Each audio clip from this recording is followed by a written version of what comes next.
Hello, folks. Welcome back to the Ball and Breakfast podcast with Wayne Pua and Patrick Miller. We're going to do Chicago Bears mock draft 2.0. Weeks back, we did a first run through. This was obviously before the big trade went down with the Carolina Panthers. I think, Wayne and I were both projecting Bears to, draft at number 1 overall. I think we both, simulated some mock trades that would take place in that scenario. But now, the whole board has been kind of reshuffled with that trade. We're obviously really excited to have DJ Moore, couple seconds here to enjoy over the years. But in general, we're going to come back with 2.0 here. Obviously, the Bears are now in the number 9 slot. But both Wayne and I have put together scenarios where we're going to run through 5 rounds of the draft. So expanding it a little bit, past where we started in the last mock. But in general, anything goes here. So I'm going to kick it over to Wayne to go through his scenario starting in the first round. Thanks, Pat. Yeah, no, the first pick now here. I went through like 8 different scenarios, but I think I'm going to go at least I'm going to present maybe like what I think Ryan Poles is going to do a little bit more so of. If I were to be a betting man on this situation, this is maybe what I'm thinking. So with that all being said, pick number 9, I have the Bears selecting Paris Johnson. I think he fits exactly what Ryan Poles wants in an offensive tackle. Definitely fits that need. Ryan Poles kind of, to be honest, ignored the tackle position a little bit in his free agency, in this round of free agency. I think the only offensive lineman we got was with Nate Davis. And a lot of people are kind of throwing the different scenarios around. It's like, do we move Tevin Jenkins to right tackle then? And then, what do we do with Cody White here? It doesn't sound like we're going to be cutting him anytime soon, at least. So for me, it's like Paris Johnson. He's got to be it. I think some of the other ones might be a little bit of a reach in terms of, the defensive talent out there. I think Tyree Wilson might be the only one, but my thinking is he's probably going to be gone by then. But if he is, maybe we do take him there. But I like Paris Johnson over Skoronski. I know, hometown kid and everything. I know everybody's making fun of him in short arms. This 6'4", 315-pound, monstrosity out there has small arms or something like that. I think it was like 32 inches. But, in the left tackle or right tackle or tackle position in the NFL, usually want a little bit longer arms than that. And, Paris Johnson definitely has that with like 36. I think he measured at an 1/8-inch arms. His dad is a former NFL player. And I think he's also a coach as well. So, it definitely is for Paris Johnson. He just needs to work on his technique a little bit more and just fine tune it. Only had that 1 year at left tackle his senior year. Played okay. I think he allowed 2 sacks and 12 hurries. And for the rest of the time, he played, I think, at right guard. So there is maybe some versatility there. But, with Ryan Poles, he definitely tends to go with the high upside type of person. And I definitely see that, I think, in Paris Johnson. Skoronski, he can be, pretty decent guard. But, top 10 position, you're definitely kind of shooting for the stars and trying to shoot for that left tackle, future left tackle or right tackle. And that really just screams Paris Johnson for me. So here, yeah, I picked Paris Johnson. With this pick. So, Pat, who do you got there? And would love to talk all the other fun draft scenarios that we probably have come up with. Yeah, no, I feel like that's a good pick. I feel like that's probably the most likely pick if I were to put my money down today. I think if we went that route, that's the guy I'd want to take as well. I mean, he seems to have the size. It's his natural position, like you were saying. Skoronski, I don't want us reshuffling our entire line to kind of fit Skoronski in. No offense to him. I'm sure his game, will play at the next level. It's just kind of, at least for what we need right now in that position, I feel like Johnson is the guy. On my end, I went a little bit outside the box here, but I'm also trying to get into Pole's head, and I'm trying to think, if I'm going to hold the number 9 pick, I want some amazing value to fall to me.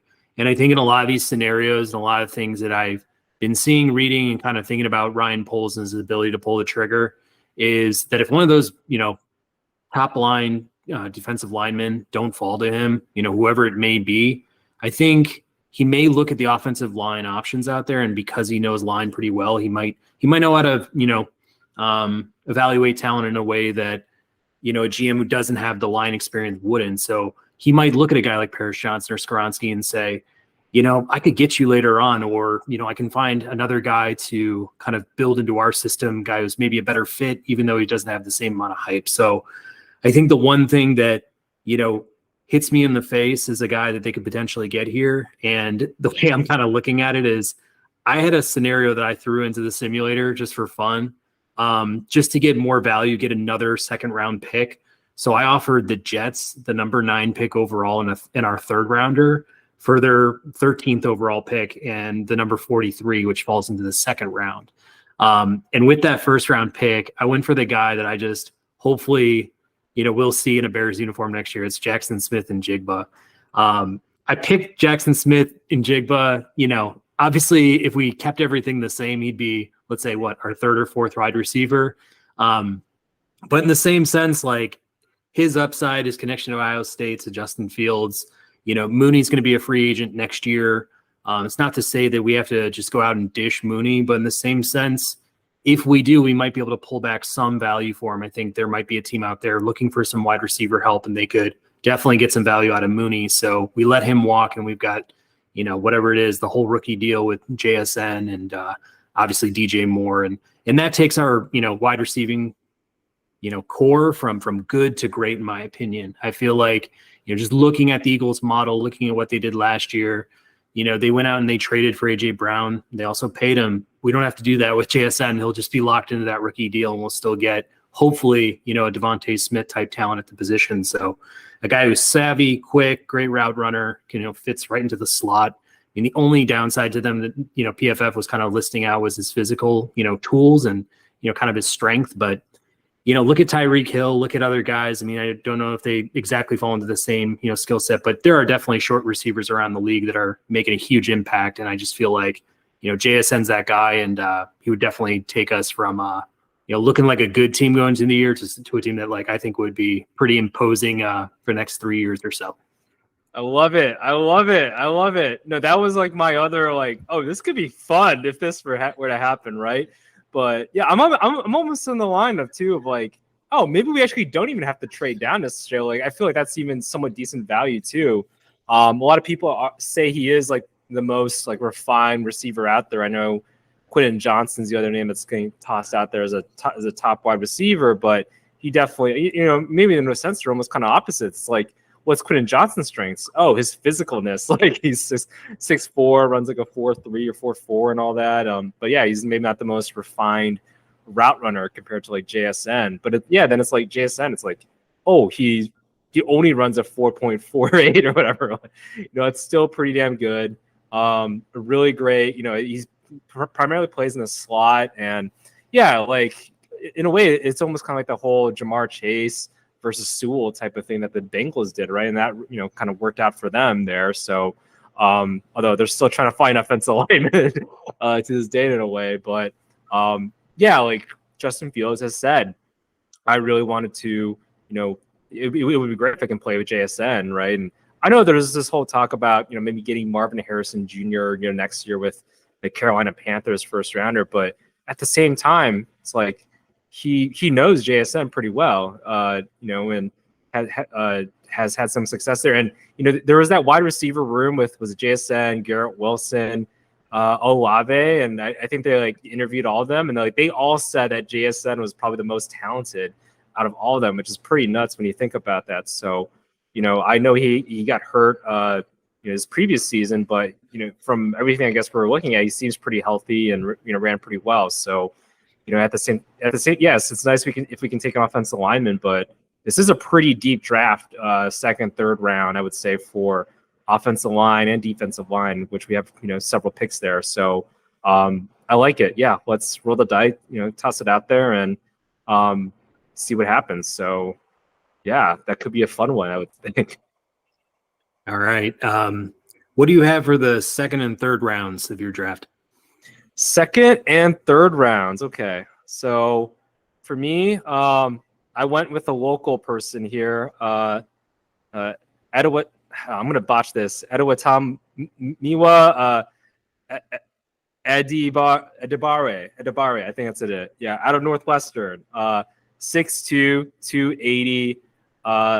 Blew by in the combine as 40, right? Ran a 4.49. This guy is 280, right? So has a lot of the physical attributes. In college, he was definitely kind of pushed around in the line with regards to being the three technique, being the B gap, A gap a little bit too, but then also primarily was in the outside, against tackles, which probably wasn't the best fit for him. If you want to look at it from the offensive or from an NFL perspective. So his body really suits him definitely in that three tech atmosphere, which that's exactly what I think Eberflus has kept on saying is probably the most important position in his defense. And we signed with DeMarcus Walker this offseason, but is he really going to be the person that the three tech that we look to to create havoc on the line there? It's hard to say for me. So with Eddie Bar A. I'm gonna learn this. Hopefully, if he joins the Bears here. But he had 22 pressures, 6 sacks, 2022, 21 pressures, and 5 sacks in 2021. Definitely fits that mold. So I can see him contributing there. The second round pick there. I went offensive lineman as well here. So center Joe Tippmann out of Wisconsin. He's a big center, 6'6". So I think there's some versatility aspects that he can have there. Spent the past 2 seasons as the center for Wisconsin. But then he spent his sophomore season as a guard, and at 6'6", it's a pretty, I guess, decent size for a guard, kind of like what Tevin Jenkins has been in a way. So has only allowed 1 sack in college, and that was actually this past season. So we don't know exactly what's happening with Cody Whitehair for this season. So I think with Joe Tippmann, if he wants to maybe learn a little bit from Cody Whitehair, maybe play guard ever so often as a substitute rotational player, and then maybe next season we'll see what happens there at center. Put him at center, and as he develops a little bit more experience within this offensive scheme there. So I have him there as a second pick, and then the third pick, definitely think we needed a defensive end, somebody to get to the quarterback, and I picked Derek Hall out of Auburn. Ran a 4.5 40, 6'3", 254. Really kind of your prototypical pass rusher, I think.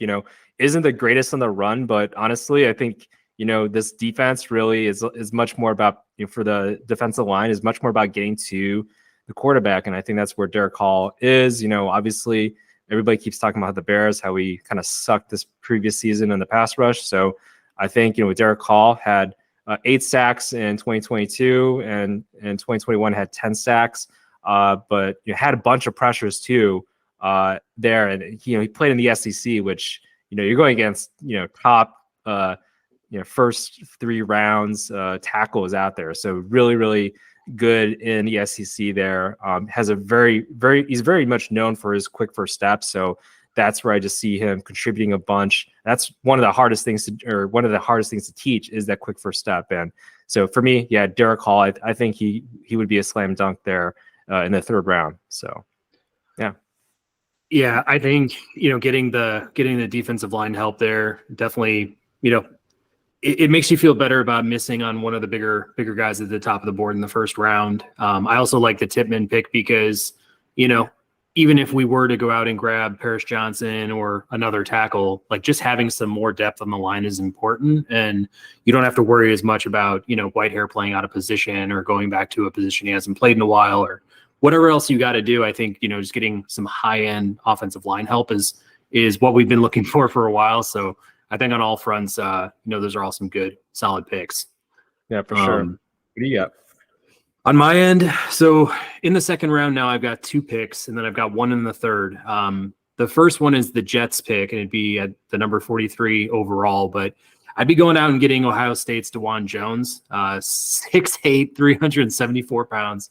And they're saying this guy is just an absolute monster, good hands, strong in pass protection. They say that if there are some negatives, it's just his quickness and then also his ability to kind of work in different sets and kind of work at the NFL, speed of the game. So I think in a lot of ways he's just going to be, learning on the fly, but you can't teach size. And if this guy is really, that big of a monster, I think, just plugging him right into right tackle is what they're suggesting. You keep Braxton Jones where he's at and kind of, let everybody stay, for the most part intact and, just building another Ohio State product there with JSN and Fields. Like I just think, keeping that continuity together, you could just call this the Buckeyes of the Northwest or what have you. So, I thought that would be, good use of that traded, pick with the Jets. And I think there's still, some tackle help available in the early second round. My second round pick is Ade Adebaware out of Northwestern, the same guy that you just picked. Man, they are saying this guy might move his way into the first round. I think Kuiper and that other clown that does stuff with Kuiper, McShay. Is that right? Todd McShay? Yeah. I mean, both of them were like drooling over this guy and just the fact that he had like the most amazing combine of all time. Like his ability to do, high vertical, a bunch of bench reps. Like you've already kind of broken him down, but, a smart kid at Northwestern. They say that he was really good at, getting pressures to the quarterback and also, kind of like redirecting running backs into somewhat of like gang tackles and such. So they said that he's, quick. He's able to get to the ball, in light speed. And it's like, I don't know what kept him kind of out of the first round in most of these mocks or most of the, draft simulator tool, but overall got an A+ for that pick. He's the 40th on their big board. I think this guy's going to be a real steal for whoever gets him. So hopefully he's wearing a Bears uniform. In the third round, just kind of looking down the line, seeing there was like a ton of edge and even interior defensive linemen, available later on in rounds. I figured why not go out and get a safety?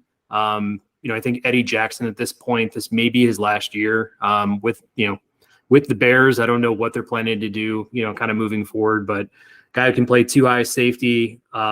He's got good agility. He's a good tackler. They just say he needs to kind of build more muscle mass to play at the NFL game. He was a product out of Florida State, but overall, talking big about, Jamie Robinson as a safety.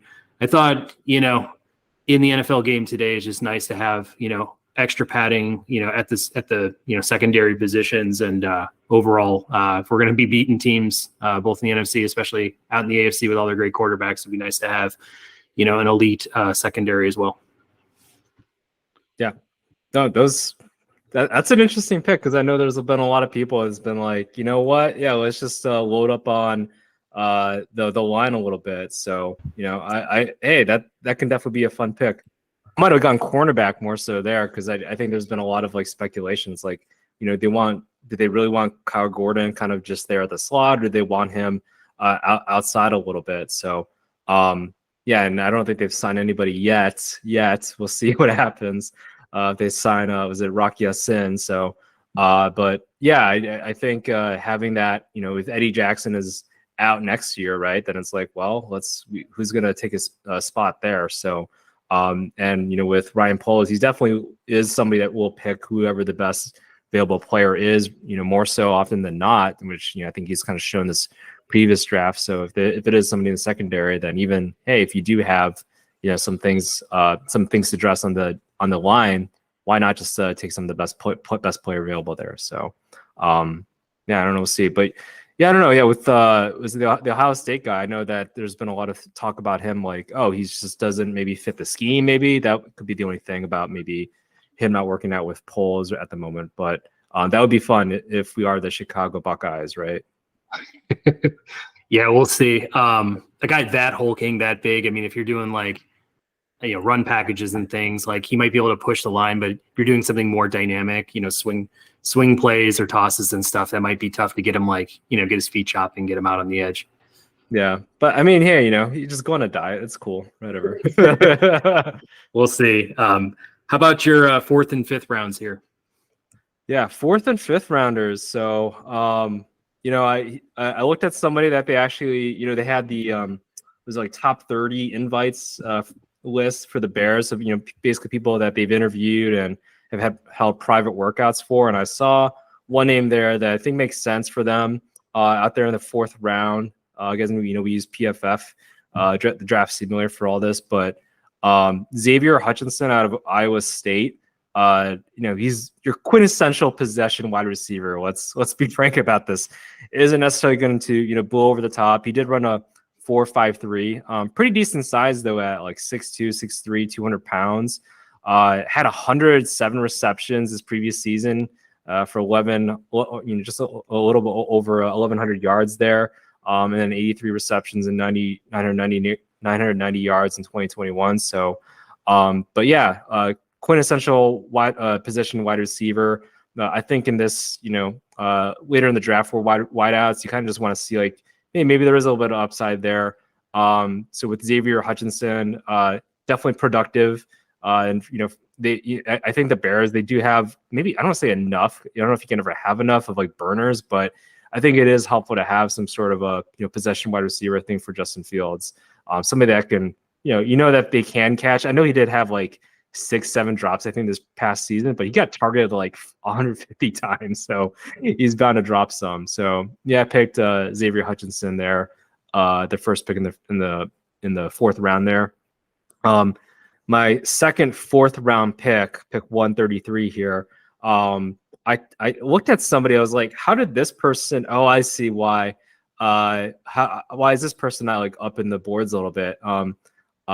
Iowa's cornerback Riley Moss. So he won the Tatum Woodson DB award in 2021. He came back this year as like a fifth-year senior.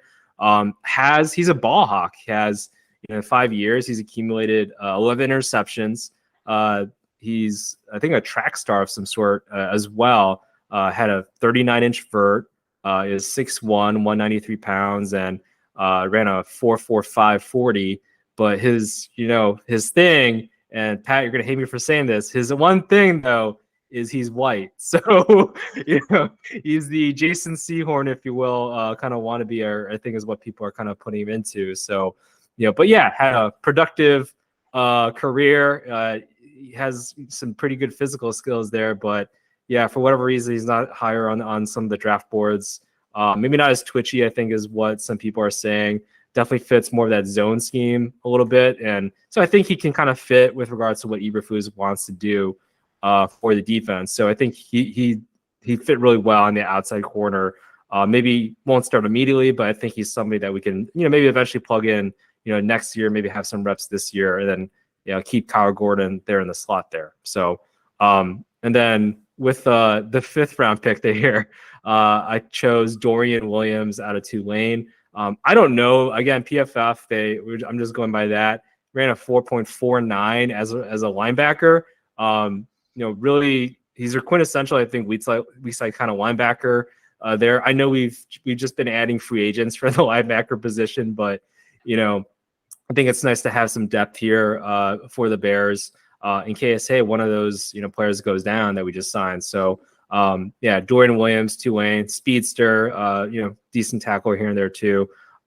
So yeah, that was my last pick there, Dorian Williams. So, but yeah, Pat, what are you thinking? Who do you got?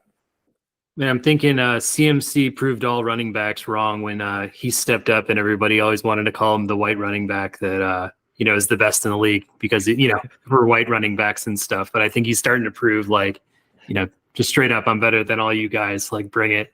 But we'll see. Riley Moss, that's what I'm thinking. That's at top of mind right now. I think he goes out there, balls out, just shows everybody like what he's made of, and hopefully skin color doesn't matter in this sense. But yeah, in any situation, talent will kind of speak for itself.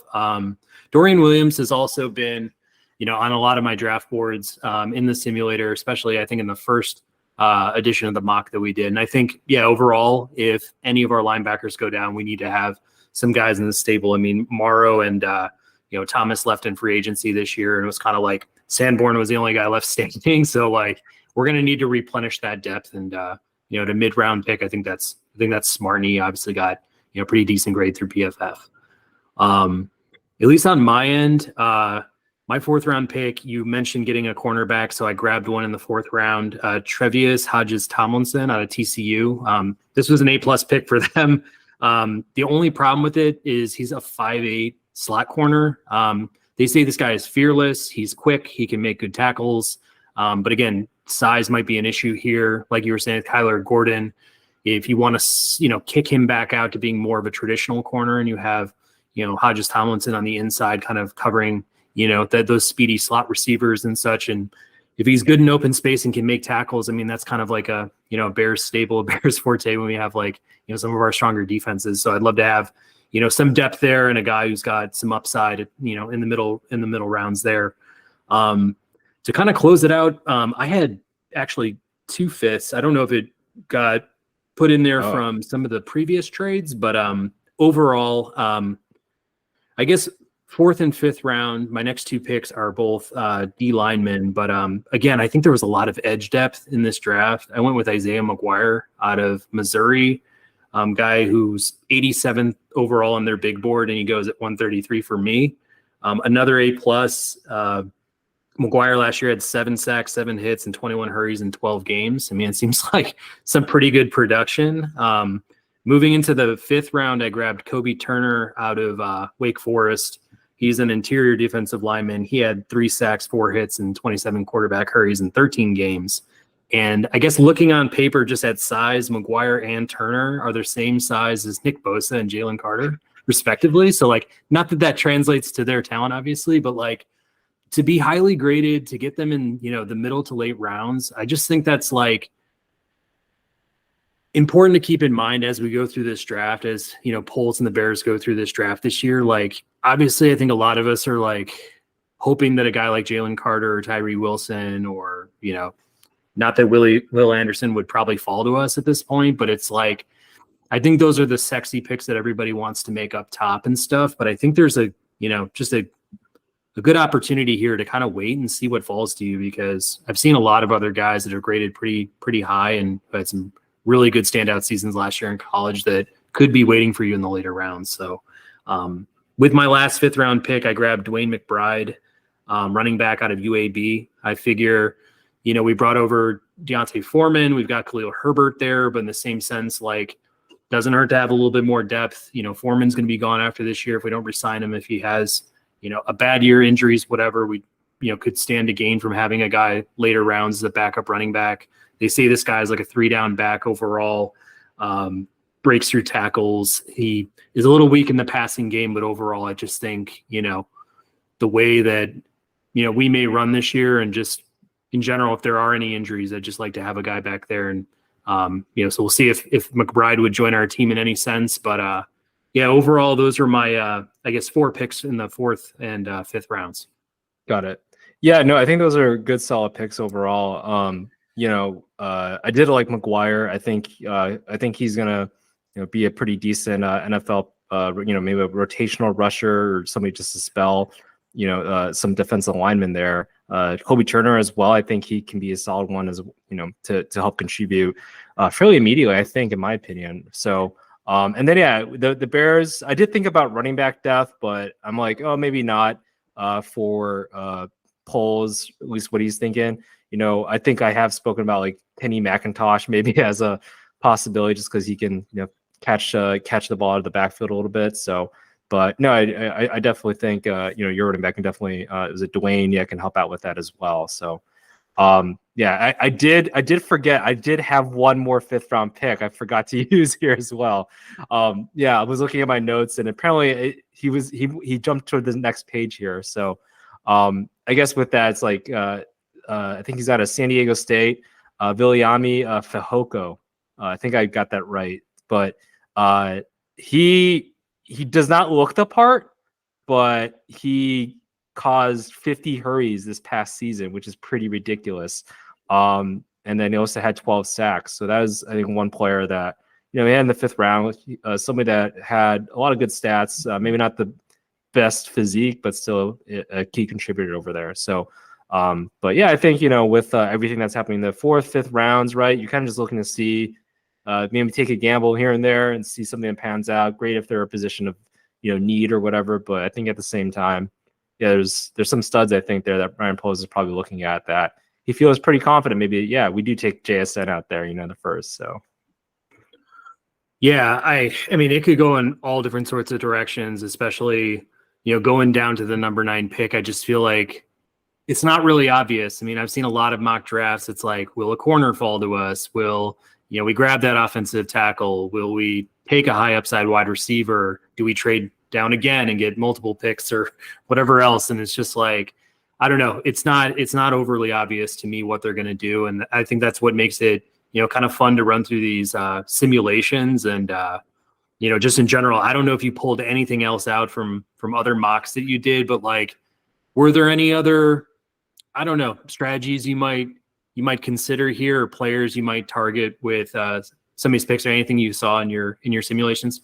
Yeah, the one player that I like around the 3rd round, and I thought about just trading back in the 4th round for value because I think it's projected around like 80 or 85 pick or something like that, or 85th pick, was Carl Brooks. He looks like your quintessential, like what we need as a 3 tech, and has had experience at the 3 tech. Out of Bowling Green, like 6'3", 300, like you're like the exact size there. But he was like a pass rushing extraordinaire, has a high motor, like just doesn't stop. So like kind of the opposite in a way of like Jalen Carter, in that he just keeps on going, doesn't spell off any plays, and that really has contributed him to sacking the quarterback. I think he had like a dozen sacks this previous season, again at the 3 tech. So granted, hey, it's Bowling Green or whatever, but I mean, how many players in his conference had double-digit sacks and stuff like that? So I think Carl Brooks is definitely one. But if the Bears draft him and maybe 3rd round or something like that, or trade back to the 4th, I would be excited if they were to grab him, just because it seems like he would fit, Eberflus, what we're trying to do on defense, and kind of just a player you could plug in there. So him, maybe Kenny McIntosh was another one. I've spoken about Overshown, but I think that's less of a stressor just because of what acquisitions we've made at a linebacker. I'm trying to think if there's anyone else, but yeah, I think those are the main ones overall. There was that running back, I think, out of Eastern Carolina, I believe, or something like that. But yeah, I think he was like just a speedster. But if we can get more speed, maybe at the running back position, I think that could definitely make just our offense more explosive. So, but yeah, did you have anybody on your end that you're like, wow, it'd be awesome if we nag this guy, maybe the middle rounds or something? Yeah, I guess looking middle rounds and stuff. I mean, I like this idea of if we are able to grab a tackle earlier on, whether it's the 1st or 2nd round, and then maybe grab a center. Luke Whippler was also out there. I feel like in the 2nd round, we might have touched on him in the first, go around at this mock, but I just think overall he's a good value for where you grab him. I would love to kind of see us, if we do take this offensive line route, kind of double up at the position too, like whether it's center and then you grab a tackle, just so we're not, running ourselves too thin walking into the season. Because as of right now, we fill, the tackle spot and do nothing else. Like any injuries pile up, like we're going to be back in a similar situation we were last year. So I'd love to have extra padding there. But outside of like this mid-round scenario, I think that running through other scenarios and doing other trades, and like whether or not these are super feasible or not, but I did one with Pittsburgh, the Steelers overall, and I ended up getting like the 17 overall pick and number 32 for 9 and 64. And it netted me Devon Witherspoon and Anton Harrison, the tackles. So overall, it's like, that's a great combo. Like, I doubt that Devon Witherspoon falls that far. I mean, as of now, I'm seeing him maybe go 6 or 7 overall, and most mocks by the experts. But again, if we could get a traditional corner there for some good value, and then come back and get a 2nd round tackle, just so we're not maybe reaching too far with that number 9 overall, like that to me seems like a really winning combo. You push Kyler Gordon back to being a slot corner, and you get a guy who can play on the island like Witherspoon, physical, doesn't have a lot of weaknesses or holes in his game. So it's just like, I just want us to grab like the most upside we possibly can with all these picks, regardless of position. Like, I feel like subsequent trades or whatever else we need to do, like we can figure out, but like, let's just not pigeonhole ourselves into like, we must draft a tackle here, we must draft an edge rusher here. So now let's just,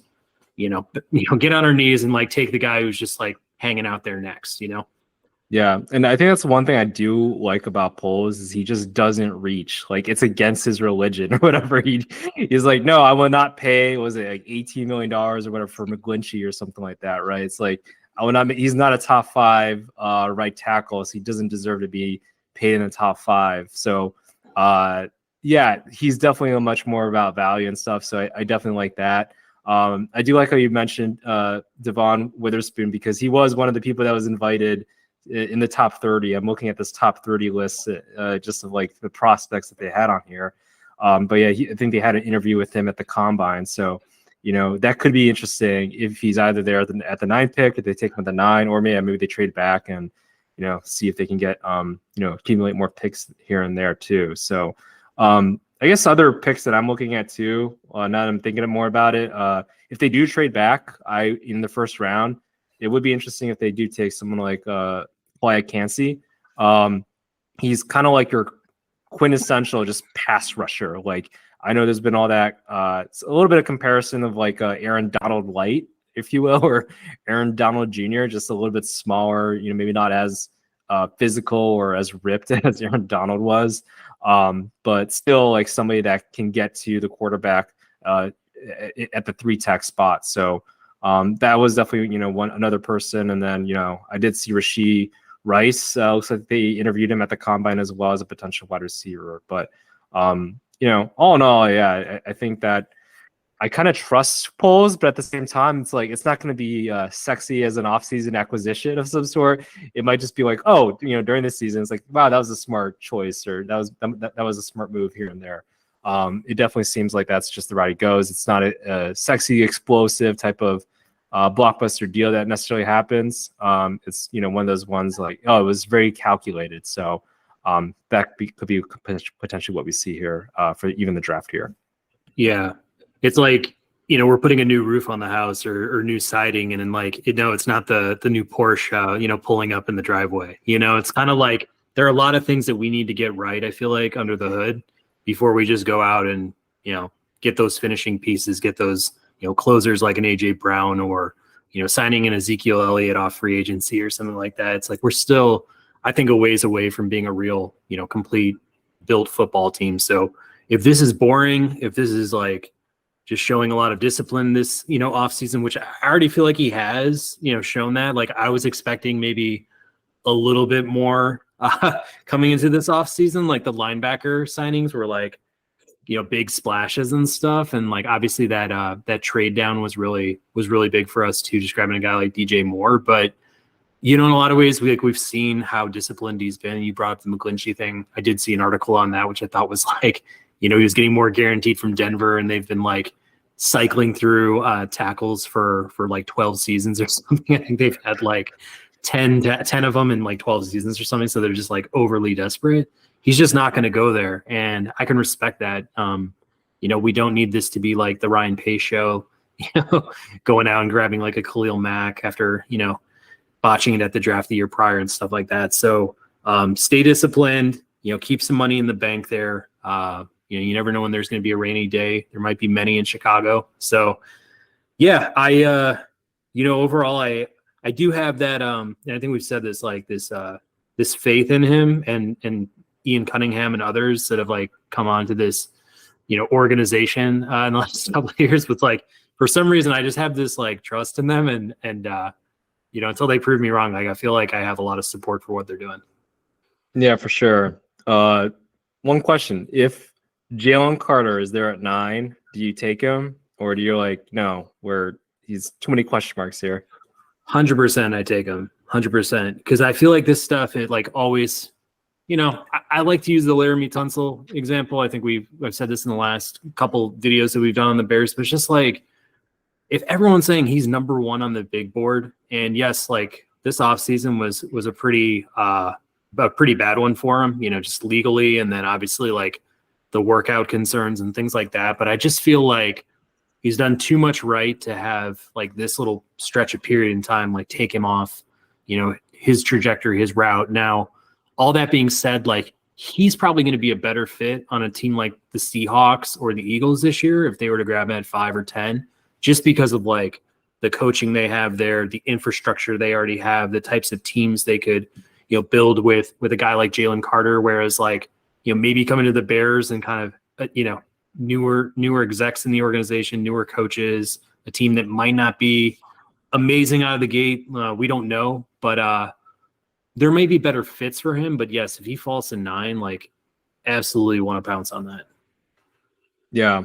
I mean, I'm thinking he goes to the Lions possibly.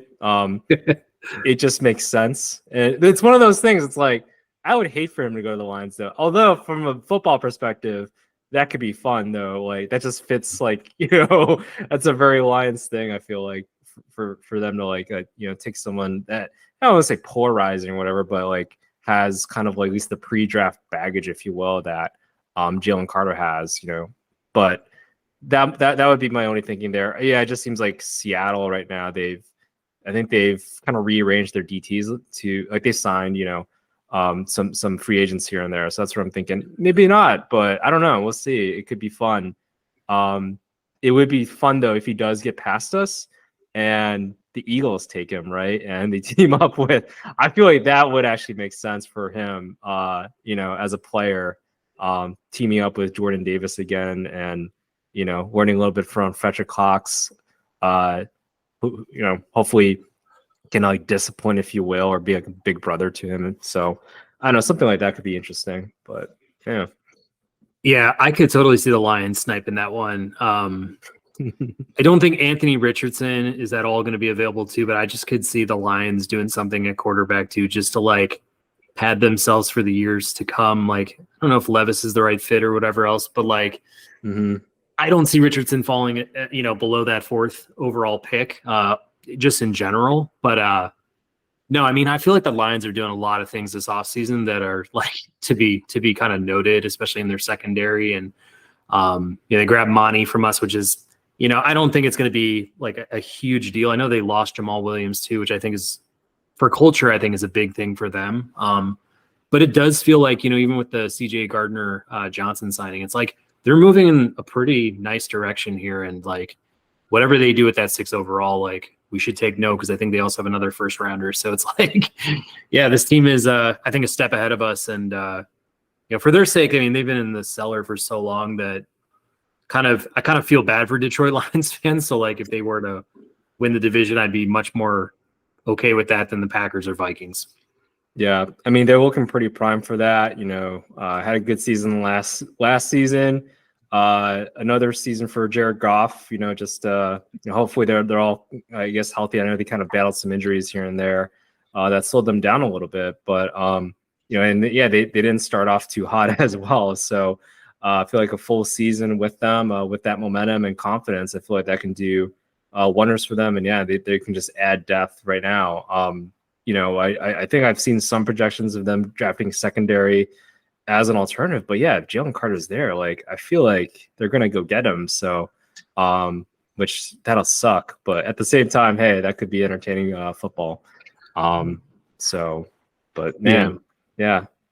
Well, they did swing and miss on Okuda too. So I don't know if that like will come back to them. Like that's not to say it's gonna happen every time, but like you remember when they did the route of like grabbing 3 number like 1 wide receivers. It wasn't until they got Megatron that it actually worked. But like, I just feel like if you keep kind of going to the well and you like miss, like, I don't know, you get frustrated in that sense. But yeah, I think if any of these really big names fall to them, they're gonna pounce on it, because you put them opposite. Like if it's Jalen Carter on the interior, that's one thing. But if it like is Tyree Wilson, or I don't know if Will Anderson would fall to them at all, but just pairing them with like Aiden Hutchinson on that line, like that's going to be devastating for sure. Yeah. Then let's get Paris Johnson. If that's the case, like we definitely need that. No doubt. Any other pieces of this from the draft that you wanted to bring up, whether it's guys or teams or any other scenarios? Well, that one running back I was blanking out on from Eastern Carolina, it's like Keaton Mitchell. If you look at the tape on him, super explosive. Almost looks like he's in high school, I guess. But yeah, Eastern Carolina, they've had their own history, I guess, of running backs that are just fast. So feel like that could be a running back maybe in the later rounds, like if he's there still there like at 6 or 7. seventh round, then I think that could be a nice take on there, because I know they have like 5 running backs right now, but I don't think Travis Ebner is gonna make it this off season. Who knows? Maybe he's better than, I think, like a 2.3 average yards per carry or something like that. So, but some player like that I think could be fun in the 6th or 7th round there for the Bears. But yeah, gotcha. So I guess with that, that's our 2.0. We'll see if we go for 3 coming up here in the next few weeks. Draft is 4 weeks away at the end of April. Wayne will be out in Kansas City for that. So hopefully he enjoys it, looks forward to it, and all that good stuff. We get some good coverage there. But yeah, Wayne, did you have any final thoughts for this episode? Yeah, I just thought about it like 5 seconds ago.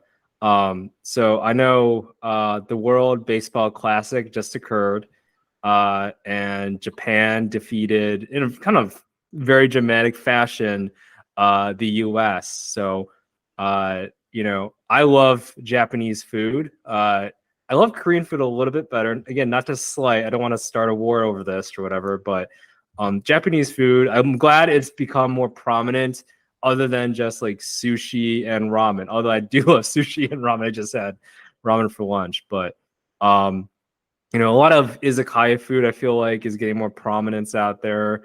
Takoyaki, that's like another favorite dish of mine as well. So curious, Pat, do you have a favorite Japanese cuisine or dish in there that you like? If so, what is it? And feel free to say ramen or sushi as well. So, well, I was definitely going to start with sushi. For me, I mean, I can go in all different sorts of directions, whether it's like shrimp or salmon, or whether it's crunchy or just straight raw. Like, that's fine with me. Like, I just like kind of the buffet you can get when you go out and grab sushi if you're at like a traditional sit-down Japanese restaurant.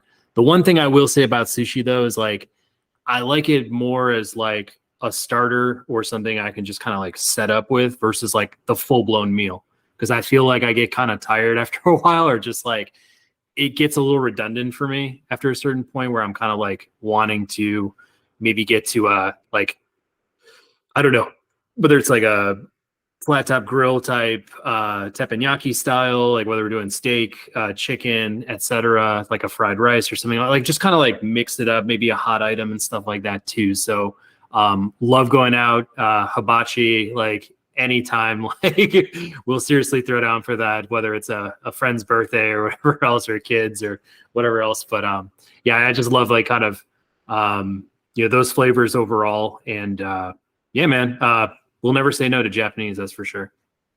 Yeah, for sure. I love any type of, like, I guess, Japanese cuisine.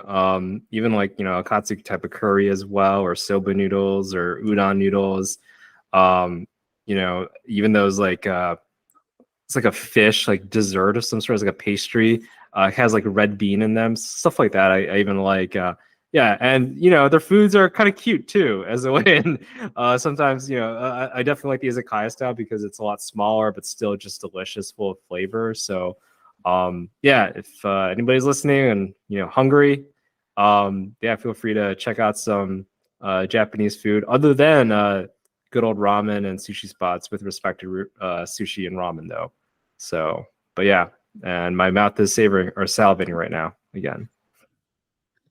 Well, it sounds pretty good. The fact that you brought up the World Baseball Classic just reminded me of like how dominant Shohei Ohtani really is. I mean, to know that a guy can throw as hard as Verlander, to hit like Trout, and to run like Byron Buxton, like all in the same sentence, like this guy is the craziest, like most pure baseball player that I think we're getting to watch here. I mean, I'm honestly like getting to a point where I'm like ready to consider him the GOAT, but he just needs his sample size to get a little bit bigger. Like I need to see him do it for like 5 more years or something. If he could just put like 5 seasons together, like I would totally, just buy into Shohei as like the best of all time. And it was funny, but most fantasy leagues, and I've got a draft coming up this weekend, but they'll like break him apart into a hitter and a pitcher. And it's like the only way you can keep him from being the one guy to destroy every single fantasy league, because his production's like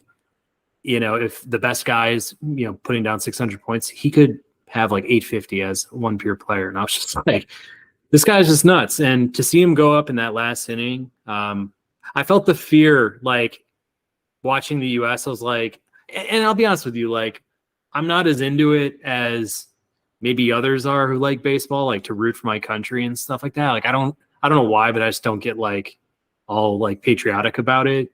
But just knowing you're going to go up against Ohtani, and then for him to kind of like just set them down like he did, especially Trout, I was like, man, like Trout's got to feel really weak going into this season, like just having to see Shohei in like the first day, because ever since Ohtani like came into the league, it's been all about Mike Trout.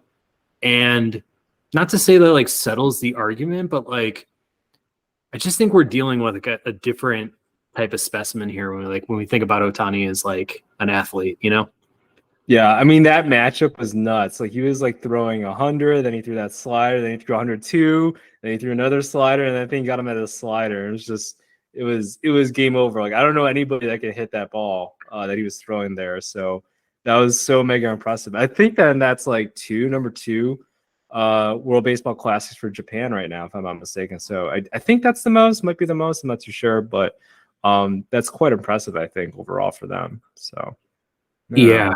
I mean, for McNeil to take that pitch like below the knees and then get all jacked about it, when I watched that, I was like, dude, you were taking that pitch no matter what. You just got lucky. It was barely a ball. It wasn't, and I think the announcer's like, amazing take by McNeil. But like thinking about it and watching, I was like, he didn't know what to do. Yeah. No. This guy was frozen, and he just decided not to swing, and he got lucky that it was a ball. That was exactly how I felt about it. But going into this segment for the final thought, overall, I've been just thinking about the brackets overall, and just like in general how maybe yours is performed. Like I just, we were talking about this a little bit before the show and stuff, but like every year when we get around March, I just dread putting together a bracket, because every year mine sucks and every year I don't care, and I tune out after like the first round of matchups and stuff, and like maybe that's a little anti-American of me as well. But Wayne, just wanted to get your take. Like, how do you feel about the bracket overall, March Madness? Do you have any great memories of a March Madness experience that really sticks out for you, whether it was kind of interpersonal or just the games themselves? Yeah, I mean, I'm a big Duke fan, Duke basketball fan. So I always love, watching Jay Williams, Carlos Boozer, that team, Mike Dunleavy, and Shane Battier, right? Even when they were in the NBA, I was kind of cheering for them. It's like, oh, Carlos Boozer, he's actually pretty good. He was just kind of a rebounder there, and occasionally, like, pop in a layup ever so often when he was with those teams, but in the NBA, yeah, he was like an all-star. So that was interesting to see. But no, I was always a big Duke fan, and it's interesting. They kind of have like this Chicago connection with like Coach K, now John Shire over there as a head coach. So interesting how that's kind of transpired there with all like the Chicago talent, going through Duke, Jahlil Okafor, and several other names as well that have come from Chicago there. So that's been interesting to see. Jabari Parker, just another one, just came to mind there. So I really did like that team. I think that with Jahlil Okafor, I think there was also like Justice Winslow was on that same team as well. Really just like loved watching them, and I'll always cheer for them. Usually I will, if they're like, maybe a 1 to 3 seed or something like that, I'll, kind of play a homer, if you will, and then just like have them going all the way, or at least, Final Four or something like that, which, hey, I mean, statistically isn't that bad. They're usually in the running for it. So, but, I do recall, yeah, like Leitner and his shot with Grant Hill, like passing him, like full court pass, like, which one was the better thing, the pass or the shot? It's hard to say. And Leitner was probably one of the best college basketball players out there, I think, to, I guess, Kareem Abdul-Jabbar. So, yeah, I think, most of my memories, I guess, revolve around Duke. Also recall Carmelo Anthony and that Syracuse team, like a bunch of freshmen. Like people forget how young that team was. Like nobody took them seriously because they were just all a bunch of young freshmen. But yeah, like McNamara, like they all took it. They all, took the reins and yeah, took it all the way to the championship there. So that's probably the greatest one and done team out there, really. So, or, at least started out as like, hey, one and dones can compete in the NCAA tournament. So, yeah, I just love March Madness. It's kind of how I figure, discover all these random colleges, and it's like, oh, they actually have a good like agricultural school. That's interesting. Or they have a decent business school or something like that. So that is kind of like a fun part about it. It's a nice way to, I guess, promote some of these colleges that maybe some other people just aren't too aware of. So I think there's some benefit to that. But yeah, I just love college basketball in general, and just love the excitement. I love all the upsets. Love everybody going crazy at a bar or something like that, and gives some people something to talk about in the office a little bit. And I know everybody has like all those pools as well, company pools. So it's always fun to see fun things like that happen. So, but yeah, do you got any fun stories or any fun memories on March Madness yourself? For sure. Yeah, I'm going back to 2005 when U of I was 37-0, rolling through the year. Luther Head, D. Brown, James Augustine, Deron Williams, obviously, like amazing year, amazing team. I grew up near Northwestern, basically right next door, so I was a Wildcat fan, not too strongly, but in all the sports, like I never grew up pulling for U of I, so there was no allegiances there. But a lot of people at my high school were like all for this U of I run. And I got invited to a party, just like watch it. And I guess they didn't screen me beforehand because it was all U of I fans. And then I was pulling for the Tar Heels because, growing up, Michael Jordan was a Tar Heel, and like Michael Jordan was my favorite basketball player ever. So when I thought about teams that could really compete in brackets, I always pulled for the Tar Heels. So I was like, okay, great. Like I'm just going to cheer for the Tar Heels this entire game. And I was probably the most annoying guy invited to that party because, Sean May, Rashad McCann, Raymond Felton, Danny Green off the bench. Like, I love that team, and I like really enjoyed that game itself. Like, it was very much back and forth. It was tight. Came down to like the last couple of minutes or what have you. But yeah, just in general, I thought that was like one of the best runs I think for any team. Just speaking of U of I, but it was like kind of like the Tar Heels also were really strong, and I was like kind of eyeing them for most of the years. Like this could be a team that wins it all too. So, that really comes to mind. And then, I kind of love the story of just the Butler Bulldogs, like especially Gordon Hayward and Brad Stevens. It was kind of like just to see them kind of come out of nowhere and go kind of back to back years, like getting all the way like through the Final Four to championship games and stuff. And I think one of the games, Gordon Hayward like tossed up a half court prayer and like just barely missed it at the end and stuff. But like just to see where their kind of careers went from being like that mid-major squad and like how much that program got elevated because of it. Like Brad Stevens basically like runs the Celtics now, and like Gordon Hayward had a great career. Like he was much better on the Jazz, obviously, but it was fun to watch like kind of that team kind of come out of really nowhere to where they are today. But yeah, no, I'm with you. I think that the camaraderie you get around March Madness is a lot of fun. Like the boss button, obviously at work, where you can like touch a button and like an Excel spreadsheet comes up for a second while your boss is walking around your back. Like I think at this point, like almost all workplaces, like I think that are like in the know have like some freedom, some flexibility, maybe even put on the games during work and stuff to keep people, somewhat happy. But yeah, I think the culture is good.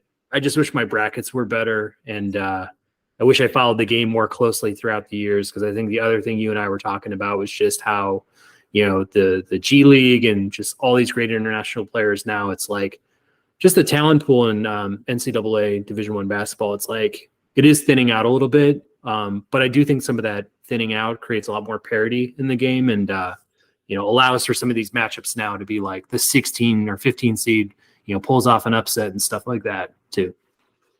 Yeah, no, I agree. It's one of those like, with the G League, some players even going to overseas too.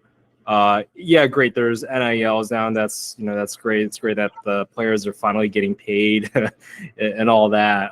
But yeah, then I guess now kind of the byproduct of all this is that the NCAA talent, like it's, are we going to see the Zion still, go to Duke or something like that? Or are they just going to skip to, the NBA, or go through the G League and all that? Like, how's the whole top talent going to be going towards the NBA? What's that all going to look like? But so maybe there's a little bit of like loss stuff there, but at the same time, I think if the ultimate goal is for these players is to get to the NBA, then hey, they're great for the NBA. So maybe it's not necessarily competition. Like I know we're kind of just watching these games right now.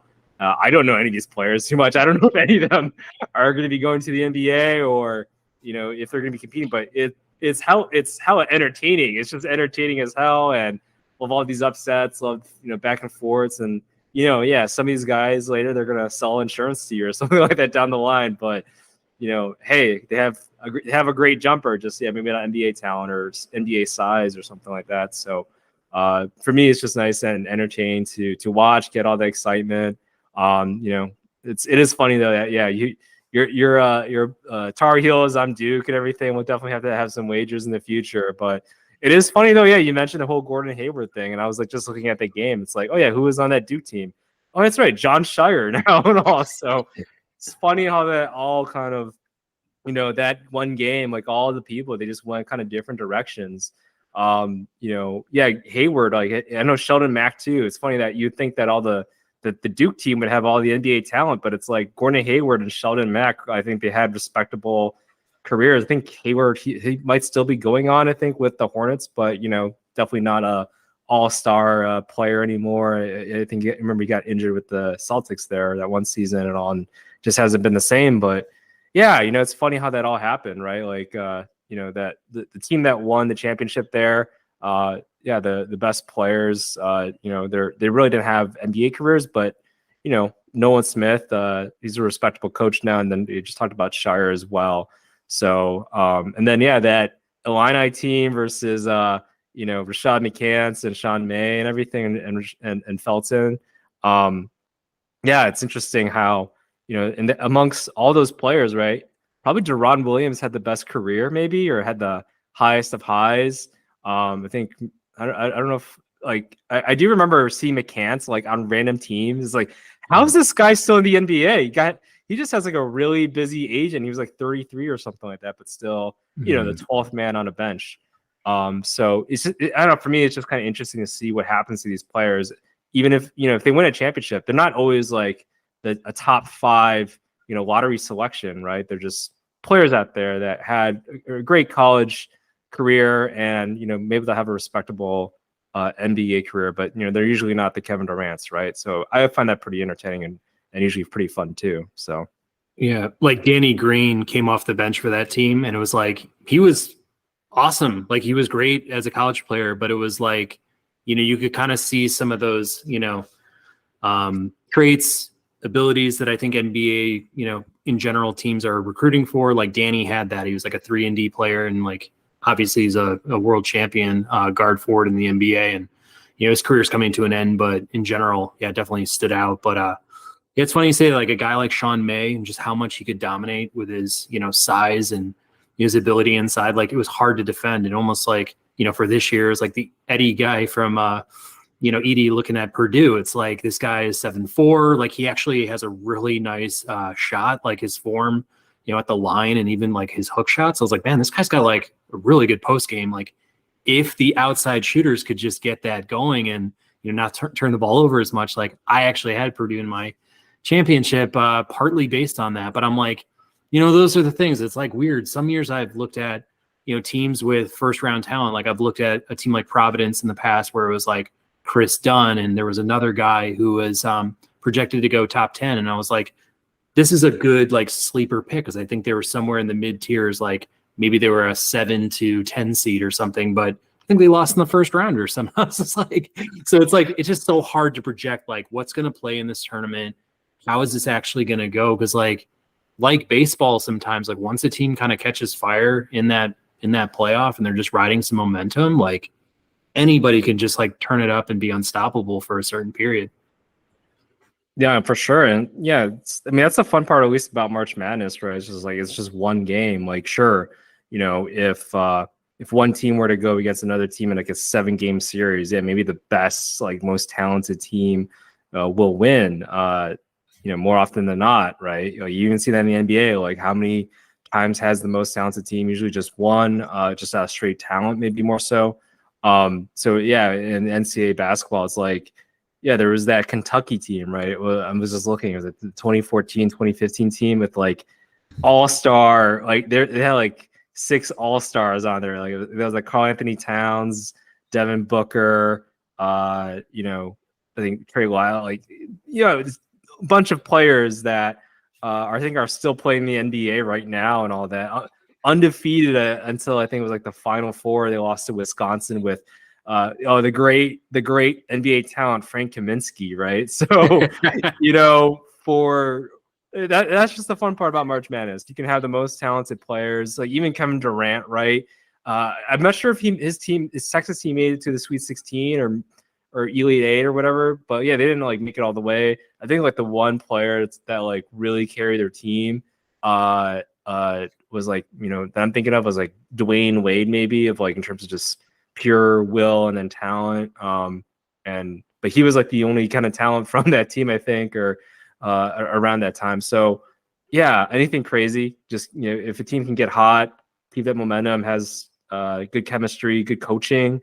I think coaching is definitely a big thing for sure. There's a reason why Tom Izzo, he'll have like a 10-loss team plus, like I think, yeah, he had a team that go to the Sweet 16 this year, right? I think they were 11-loss team. It's like, I don't know these people. they just came out of nowhere and just got hot at the right time and just had really great coaching. So yeah, a lot of fun stuff can happen, I think, in March Madness, and that's what I love about it.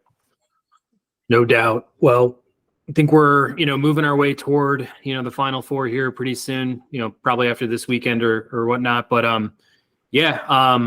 overall, good final thoughts. I mean, it almost turned into a final episode there, but we covered Bears. We got some Japanese food and also talking about March Madness here to wind down March. I also wanted to give a shout out to Wayne. This is our, basically our 1-year anniversary here for the show. I mean, to think about kind of all the things we've done over the last year as far as episodes and, building a following and kind of getting into new topics and genres. Like, we love covering, the prediction previews stuff. We've also done documentaries. We've had some interesting interviews along the way. So, if you're on YouTube, check out our vault of videos and shorts and other stuff. Give us a like, subscribe. Also check us out on Instagram at Ball and Breakfast. Follow along there. We do stories, posts, etc. But yeah, we're all over social. Get in touch with us. Wayne, any parting thoughts? Yeah, man. I think if my calculations are correct, I think this is our 50th episode. I completely forgot about that. So, I think that there's a stat out there in terms of, I guess, podcasts, right?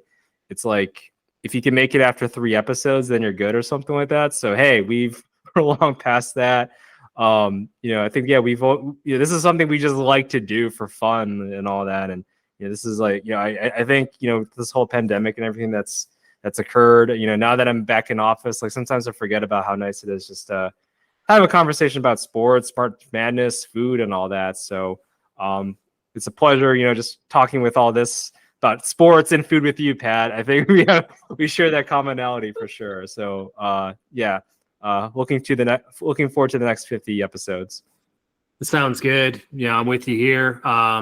No, it's been great, and obviously more to cover. I'll be planted, so will Wayne, and catch us again probably next week. We'll figure out the topic, but we'll talk to you soon.